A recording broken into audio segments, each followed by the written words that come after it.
मनुष्य यह चाहता है कि वह जो भी कार्य करे उसमें उसे सफलता ही मिले, लाभ हो, यश हो, परंतु होता यह है कि विधि की इच्छा कुछ और होती है।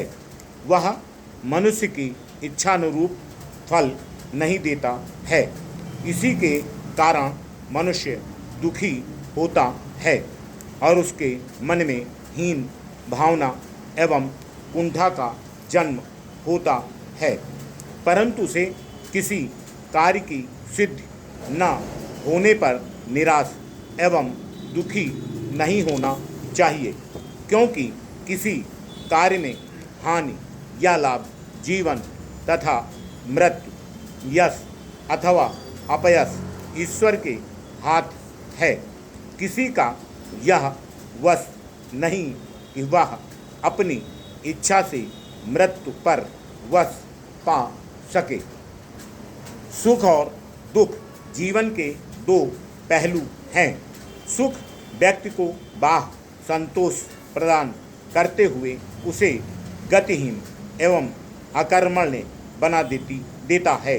सुखी व्यक्ति भावी उद्यमों या प्रयासों से मुख मोड़ लेता है, जबकि विपत्तियों, कष्टों और अभावों से जूझता हुआ व्यक्ति अपूर्व साहस, धैर्य और सहिष्णुता प्राप्त करता है।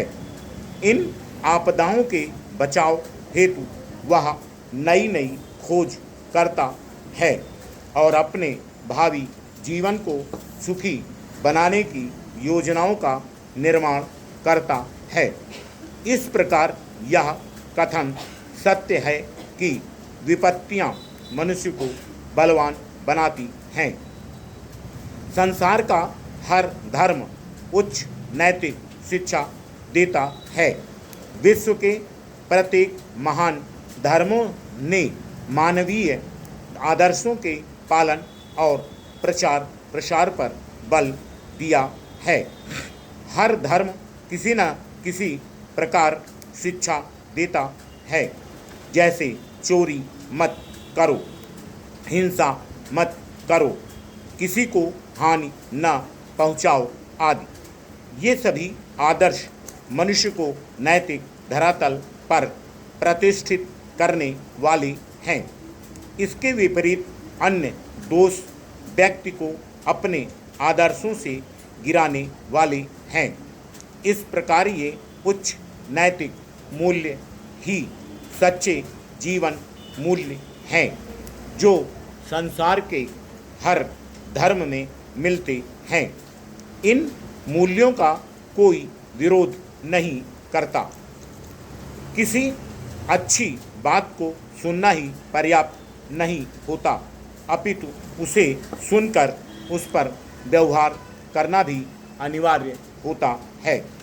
ऐसी बातें मनुष्य को अच्छे पथ पर चलने को प्रेरित करती हैं। इसलिए हम महापुरुषों तथा ज्ञानी जनों की बातों को सुनते और पढ़ते हैं, लेकिन इन बातों को केवल सुन लेने या पढ़ लेने से ही काम नहीं चलता, अपितु उनके मर्म को समझना या उनके अनुरूप आचरण करने से काम चलता है। किसी बात का अभिप्राय हम तभी समझ सकते हैं जब हम उसका चिंतन या मनन करें। इसलिए हमें अच्छी बातों को सुनने या पढ़ने से कोई लाभ नहीं होगा। उसके सुनने या पढ़ने की सार्थकता तभी है जब उसे भली भांति सुना जाए और उसके अनुरूप आचरण किया जाए। मनुष्य के लिए भलाई करना सरल नहीं है।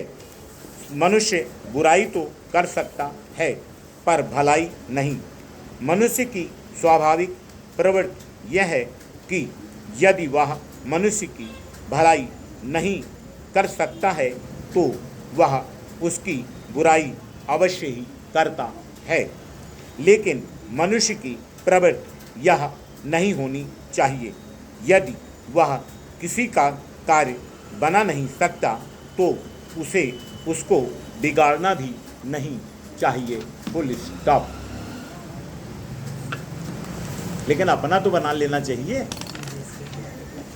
हैं कि अपनों ने बना लेना चाहिए। अरे भूल